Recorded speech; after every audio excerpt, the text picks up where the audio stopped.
I gave birth in a stranger's pickup truck while my mother-in-law was busy giving a toast.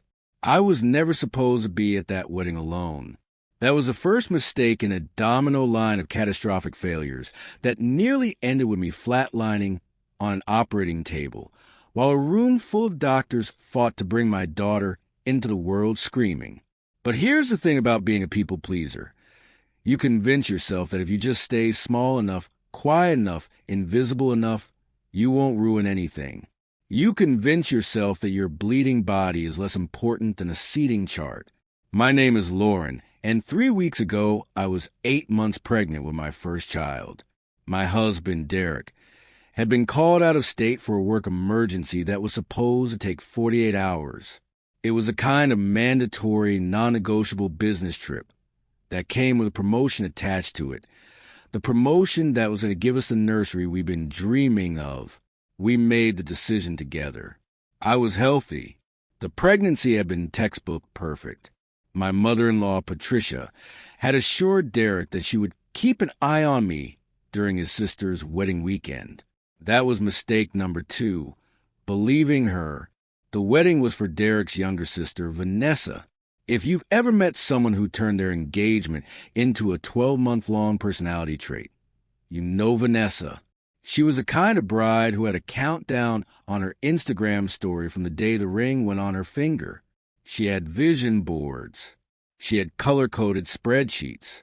She had a binder, an actual 3-ring binder with plastic sleeves and tabs, that she brought to every family dinner, flipping it open to discuss floral arrangements while I sat there with my hands folded over my growing belly, trying not to exist too loudly.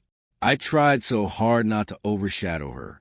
When we found out I was pregnant, we waited 7 weeks to announce it because Vanessa had just booked her venue.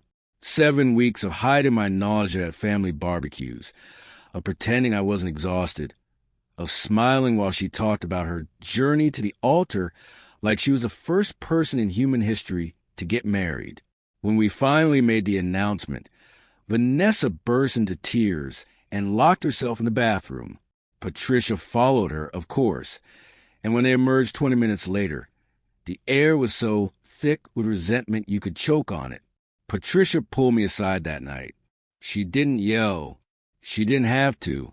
She used that voice, the one that sounds like warm milk but tastes like poison, and said, "Lauren, sweetheart, you know Vanessa has been waiting for this moment her whole life. I'm sure you understand that sometimes we need to be considerate of the timing of our news." I apologized. I actually apologized for being pregnant. I told myself it was for peace. I told myself I was being the bigger person. I told myself a lot of things over the following months as Patricia and Vanessa made it abundantly clear that my pregnancy was an inconvenience to their wedding narrative. They scheduled the wedding for a month before my due date. When someone asked if that worried me, Patricia waved her hand and said, "First babies are always late. She'll be fine." They seated me at the table farthest from the head table, tucked behind a pillar, because Vanessa said my belly would distract from the aesthetic in photos. When my friends offered to throw me a baby shower, Vanessa cried again because everyone's attention was already on the baby and no one cared about her wedding. So I canceled my baby shower. I told my friends we could do something small after the wedding. I told myself I was being selfless. I told myself that family was about sacrifice. I told myself a lot of things that I am never going to tell myself again. The wedding was held in an estate about 2 hours from our house.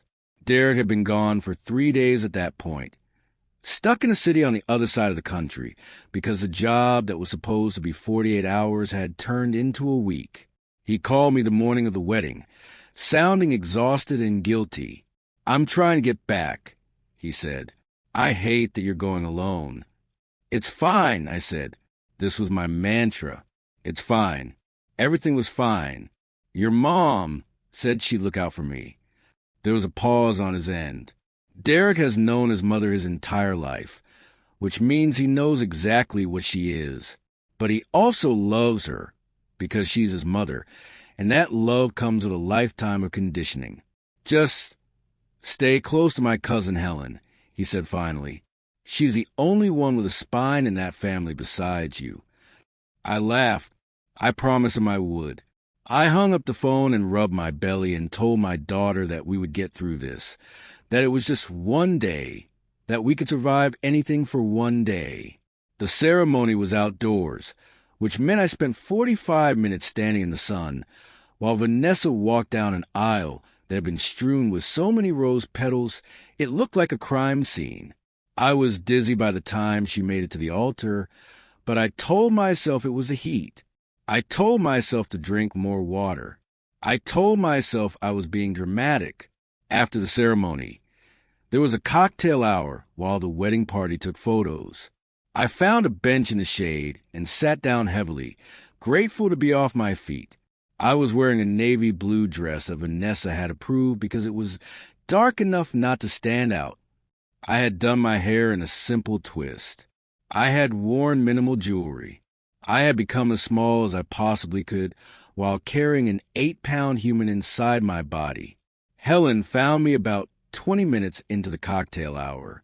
She was Derek's cousin, his father's side, which meant she was not blood-related Patricia, and had never been under the delusion that Patricia's behavior was acceptable. She sat down next to me with 2 glasses of sparkling water and gave me a look that said she knew exactly how miserable I was. "You look like you're about to commit a felony," she said. "I'm considering it," I admitted. "You think anyone would notice if I set the floral arrangements on fire?" She snorted. "They'd probably thank you. Those centerpieces are the size of a small car." We sat together for a while, watching the wedding party pose by the fountain. Vanessa was in the middle of every shot, her smile so wide it looked painful. Patricia hovered at the edge of the frame, directing the photographer, adjusting Vanessa's veil, making sure every angle was perfect. She didn't look at me once. I was used to that by now. "I'm going to go grab us some food," Helen said eventually. "Stay here. Don't move. If Patricia comes near you, throw something." I laughed and promised to behave. She walked toward the catering tent, and I leaned back against the bench, closing my eyes against the late afternoon sun. For a moment, everything was almost peaceful. I could hear the faint music from the cocktail hour, the hum of conversation, the clink of glasses. My daughter was moving, doing that strange rolling motion that felt like a wave inside my stomach. I pressed my hand to my belly and smiled. That's when I felt the first cramp. It was low, deep, the kind of cramp that makes you stop what you're doing and take a breath. I opened my eyes and sat up straighter, waiting for it to pass. It did. I told myself it was Braxton Hicks. I told myself it was nothing. I was only 34 weeks. The baby wasn't supposed to come for another month. Everything was fine. I stood up to walk toward the restroom, thinking that maybe I just needed to move around. The second step I took, I felt a gush of warm liquid, and then I looked down. Blood was running down my legs. It was bright red, the kind of red that makes your brain go white with panic. It soaked through my underwear, through my dress, and started pooling on the gravel path beneath my feet. I opened my mouth to scream, but nothing came out. I couldn't breathe. I couldn't think. I could only stand there, frozen, watching my blood stain the ground. Someone grabbed my arm. It was Patricia. "What are you doing?" she hissed, her voice sharp. "People are looking." I looked up at her, and I saw her eyes go to the blood, to my dress, to the pool forming at my feet. I saw her register what was happening, and then I saw her make a decision. "Please, I managed to choke out. I need a hospital. Please call an ambulance." Patricia's face went through 3 expressions in rapid succession. The first was shock. The second was calculation. The third was something I didn't recognize until later, when I had hours to replay this moment in my head. It was resolve. "You're not doing this here," she said. Her voice was low, almost a whisper, but it had that edge to it, the one that meant she was not asking. You are not ruining my daughter's wedding." I grabbed her arm. I was crying now, tears mixing with the sweat on my face. "Please, I'm bleeding. The baby." "The baby is fine," she snapped. She looked around quickly, checking to see if anyone was watching. Most people were inside the reception tent now, waiting for the couple to arrive. The path where we stood was mostly empty. "You need to get yourself together. Go to the bathroom.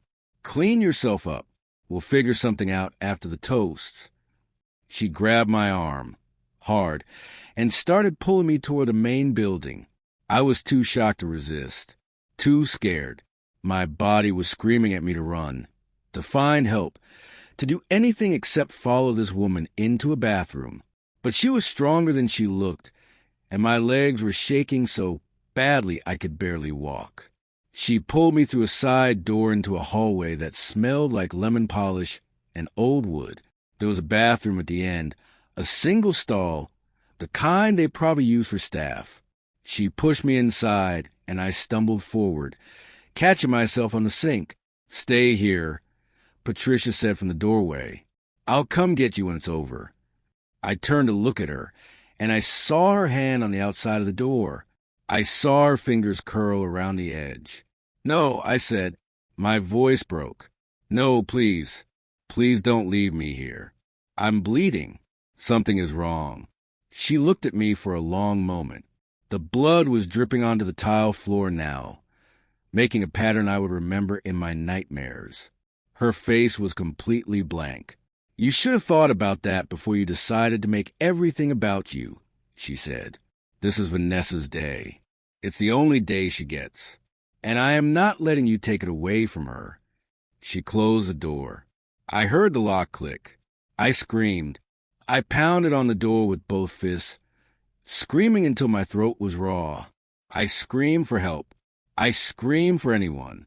I screamed until I couldn't hear anything except the blood rushing in my ears and the sound of my own terror. Patricia was gone. I could hear her heels clicking down the hallway, fading away, leaving me alone in the bathroom with my blood and my baby and the horrible, growing certainty that I was going to die in here. I don't know how long I was in that bathroom. 10 minutes? 20? Time stopped meaning anything after a while. I was on my knees on the floor because I couldn't stand anymore, and I had my phone in my hands, but my fingers were shaking so badly I could barely type. I managed to send a text to Helen. Just 2 words. "Help me." Then I called 911. The operator answered, and I tried to tell her where I was, but I couldn't remember the address. I gave her the name of the estate. I told her I was bleeding. I told her I was pregnant. I told her I was locked in the bathroom. She told me to stay on the line, but my phone was slipping out of my hands, wet with sweat and blood. I dropped it. I couldn't pick it back up. I just lay there on the cold tile floor, and I prayed. I don't know who I was praying to. I didn't care. I just wanted my daughter to be okay. I would have made any deal. I would have given anything. I lay there with my cheek against the tile, and I promised God, or the universe, or whatever was listening, that if my baby lived, I would never be small again. I would never be quiet again. I would never let anyone make me feel like my life was less important than their feelings. Helen found me 23 minutes later. I know the number because she told me later. She had come looking for me when I didn't return to the reception, and she couldn't find me anywhere. She heard me screaming through the door. She said it was the worst sound she had ever heard. She broke the lock. I don't know how. She said she kicked the door until it splintered. She was a small woman, barely 5 feet tall, but she said she didn't even feel the pain until later. She found me on the floor unconscious, and she thought I was dead. She called 911 again. She told them to hurry. She sat on the floor with me and held my hand, and she didn't leave. She was the one who told the paramedics where to go when they arrived. She was the one who rode in the ambulance with me, who held my hand while they put oxygen on my face and started in 4 in my arm. She was the one who called Derek and told him to get on a plane no matter what, because his wife and his daughter might not make it. I don't remember most of what happened after that. I have pieces, flashes, the bright lights of the emergency room, someone shouting about a placental abruption, someone else shouting about an oar, a nurse holding my face in her hands and telling me to stay with her, to keep fighting, to not give up. I remember being wheeled down a hallway so fast the ceiling lights blurred together. I remember a cold table and too many people in blue scrubs. I remember a mask over my face and a voice saying, "We're losing her," and then nothing. I woke up in a hospital bed with Helen sitting next to me, crying. There was a bassinet next to the bed. Inside it, wrapped in a white blanket with pink stripes, was my daughter. She was tiny, so tiny, but she was breathing. She was alive. "She's perfect," Helen whispered. "She's absolutely perfect." I reached out with a hand that felt like it weighed 1,000 pounds and touched my daughter's cheek. She was warm. She was real. She was here. I started to cry. I cried for everything that had happened. I cried for the terror and the blood and the bathroom floor. I cried for the 17 hours I had spent in surgery, for the blood transfusions, for the fact that the doctors had told Helen to prepare for the worst. I cried because my daughter was alive, and so was I. And then I got angry. The anger came slowly at first, a low burn in my chest that I didn't have the energy to examine. But over the next 2 days, as the fog of anesthesia and painkillers cleared, the anger grew. It grew into something solid, something sharp. I remember Patricia's face as she closed the door. I remembered her words. I remembered the way she looked at me, not like a person, but like an inconvenience, a problem to be contained. When I was stable enough to have visitors, Patricia showed up. She walked into my hospital room like nothing had happened, carrying a bouquet of pink roses and wearing a smile that made my skin crawl. "There she is," she said, setting the flowers on the windowsill. "I was so worried about you." I stared at her. Helen was sitting in the corner, her arms crossed, her face carved from stone. My daughter was sleeping in my arms, her tiny chest rising and falling with each breath. "You locked me in a bathroom," I said. My voice was hoarse. I hadn't used it much since I woke up. Patricia's smile flickered. "I was trying to help you. I didn't want you to be embarrassed in front of everyone. I was bleeding to death. You're being dramatic." She reached out toward the bassinet. "Let me see my granddaughter." I pulled my daughter closer to my chest. "No." Patricia's hand stopped midair. Her eyes narrowed. "Excuse me. You heard me." I was shaking, but I didn't care. "You are never touching my daughter. You are never coming near her. You are never going to see her." The silence in the room was absolute. Patricia's face went through a series of transformations: shock, disbelief, and finally, rage. But it was a controlled rage, the kind she had spent a lifetime perfecting. "You're upset," she said, her voice smooth. "You've been through a trauma. I understand. But I am this child's grandmother, and you will not keep me from her. Watch me." She opened her mouth to say something else, but Helen stood up. "I think you should leave," she said. Patricia looked at her like she was something she'd scraped off her shoe. "This is none of your concern." "It became my concern when I had to break down a door to find your daughter-in-law bleeding out on a bathroom floor while you were giving a toast to the happy couple." Helen's voice was quiet, but it cut. "Leave now, or I will call security and have you removed." Patricia stared at her for a long moment.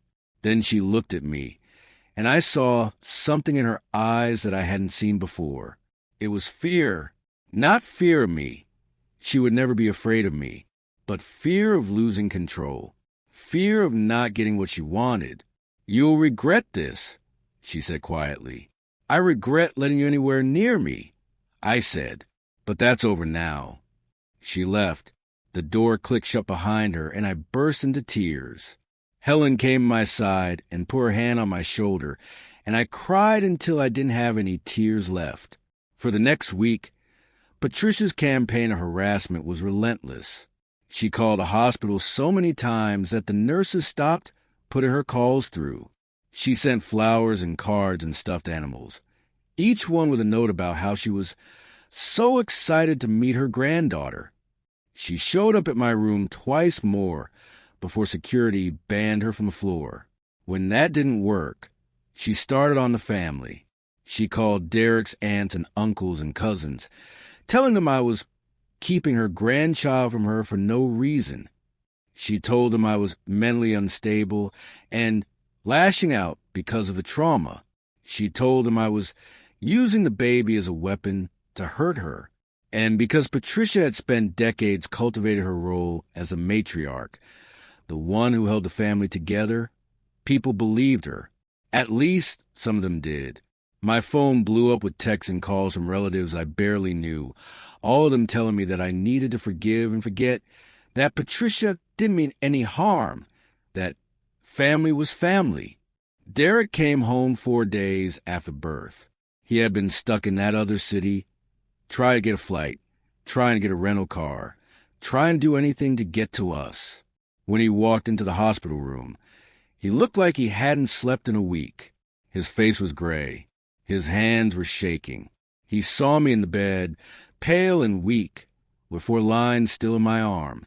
He saw our daughter in the bassinet, so small she was swimming in her hospital blanket, and he fell apart. He held me for a long time, crying into my hair, apologizing over and over for not being there. I told him it wasn't his fault. I told him it was okay. I didn't tell him about Patricia. Not then. He was too broken already. I told myself I would tell him later, when he was stronger, when the shock had faded. But Patricia didn't wait for later. She showed up at the hospital the next day, and when security stopped her at the desk, she started screaming. She screamed so loudly that I could hear her from my room, 3 doors down. She screamed about her rights as a grandmother. She screamed about how I was stealing her son from her. She screamed until security escorted her out, and then she went home and called Derek. I don't know what she said to him. I was feeding the baby when his phone rang, and he stepped into the hallway to answer it. When he came back, his face was different. Harder. "She told me you're not letting her see the baby," he said. His voice was flat. I looked at him. "No," I said, "I'm not." He sat down on the edge of the bed. "What happened, Lauren?" "Really happened. Not what my mother told me." So I told him. I told him everything. I told him about the blood, about the bathroom, about the lock clicking shut. I told him about the 23 minutes I spent on that floor, not knowing if I was going to live or die. I told him about the things his mother said to me before she walked away. Derek listened in silence. When I finished, he put his head in his hands and stayed like that for a very long time. "She told me you were being dramatic," he said finally. His voice was muffled. "She said you had a little scare and you were blowing it out of proportion. She said you were using the baby to punish her for something she didn't do." "I know," I said. "She's been telling everyone that." He looked up at me, and I saw something in his eyes that I had never seen before. It wasn't anger, exactly. It was something colder, something final. "She's done," he said. "She's done, and Vanessa is done, and anyone who takes their side is done. I'm not having people in our lives who think it's acceptable to lock my wife in a bathroom while she's bleeding to death." "Derek." "No." He stood up, pacing the window and back. "I have spent my entire life making excuses for her, for both of them. I told myself they were just difficult. I told myself they didn't mean it. I told myself that family was supposed to be hard. But this," his voice broke, "she almost killed you. She almost killed our daughter. Over a wedding. Over attention. I can't forgive that. I won't." We didn't tell the rest of the family the full story. Not at first. Derek sent a message to everyone who had been pressuring me, telling them that they needed to stay out of it. When some of them kept pushing, he told them exactly what Patricia had done. He didn't sugarcoat it. He didn't soften it. He told them the truth. Some of them apologized. Some of them stopped talking to us. Some of them, like Helen, had known all along and were just waiting for someone else to finally stand up. Vanessa, predictably, lost her mind. She called Derek screaming about how I had ruined her wedding, how I had turned everyone against their mother, how I was poison. Derek listened to her for exactly 90 seconds before hanging up and blocking her number. Patricia tried a different approach. She sent letters. Long, handwritten letters about how she was so sorry for any misunderstanding and how she never meant to cause harm and how she loved her granddaughter so much already. She wrote about how she had been stressed because of the wedding, how she hadn't been thinking clearly, how she hoped we could find a way to move forward. I read one of the letters. Then I burned it in the sink. 3 weeks after birth, I was sitting in my living room with my daughter, sleeping on my chest when there was a knock at the door. It was Helen, holding a bottle of wine and a look on her face that I couldn't quite read. "You're going to want to hear this," she said. She sat down on the couch and told me what had happened. Vanessa's new husband, the one she'd been planning her dream wedding for, had left her, apparently. He had been talking to some of the other family members, trying to understand why everyone was so upset, and when he learned the truth about what Patricia had done, he couldn't stomach it. He told Vanessa that if she couldn't see what her mother had done was wrong, then he didn't want to build a life with someone who had that kind of moral blindness. Vanessa was devastated. Patricia was furious. And the rest of the family, the ones who had been afraid to speak up for years, were finally coming forward with their own stories. Stories about the way Patricia had bullied them, manipulated them, controlled them. Stories about the weddings she had ruined, the holidays she had poisoned, the relationships she had destroyed. It turned out that Patricia had been doing this for decades. I was just the first person who had refused to let her get away with it. Helen left after an hour, and I sat alone in the quiet of my living room, holding my daughter, thinking about everything that had happened. I thought about the person I had been before, the one who apologized for being pregnant, who canceled her baby's shower, who made herself small so other people could feel big. I thought about the bathroom floor and the blood and the sound of the lock clicking shut. I thought about the promise I had made to myself while I was lying there, the one about never being small again. I looked down at my daughter. She was awake now, her dark eyes staring up at me with that intense, unfocused gaze that newborns have. She didn't know anything about what had happened. She didn't know about the bathroom, or the blood, or the woman who had left her mother to die.